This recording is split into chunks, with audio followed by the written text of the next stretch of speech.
দিদি নাম্বার 1, যার সঙ্গে জড়িয়ে রয়েছে বাঙালির আবেগ এবং ভালোবাসা। বহু বছর ধরে সাফল্যের সঙ্গে চলছে জি বাংলার এই জনপ্রিয় রিয়েলিটি শোটি। সাধারণ মানুষ থেকে সেলিব্রিটি সকলকে অংশগ্রহণ করতে দেখা যায় এখানে। দিদি নাম্বার 1-এর মূল আকর্ষণ সকলের প্রিয় অভিনেত্রী রচনা ব্যানার্জি।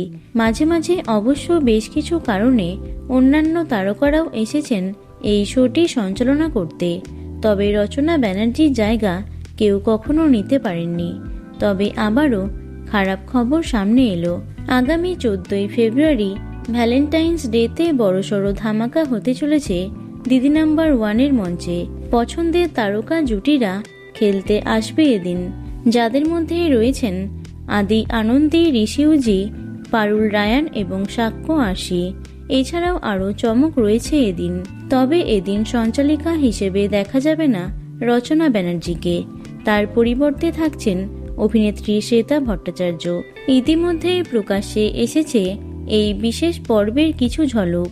14ই ফেব্রুয়ারি শনিবার বিকেল 4:30 থেকে 5:30 পর্যন্ত দেখা যাবে এটি। একজন অভিনেত্রী হওয়ার পাশাপাশি রচনা ব্যানার্জি বর্তমানে একজন সাংসদও। রাজনৈতিক কাজের জন্য মাঝে মাঝেই দিদি নাম্বার 1 থেকে বিরতি নেন তিনি। এই ক্ষেত্রেও হয়তো সেটাই হয়েছে। তো বন্ধুরা, দিদি নাম্বার 1 তোমাদের কেমন লাগে অবশ্যই কমেন্টে জানিও। ভিডিওটি লাইক এবং শেয়ার করো। এছাড়াও টলি দুনিয়ার অন্যান্য খবর পেতে চ্যানেলটি অবশ্যই সাবস্ক্রাইব করে রেখো। ধন্যবাদ।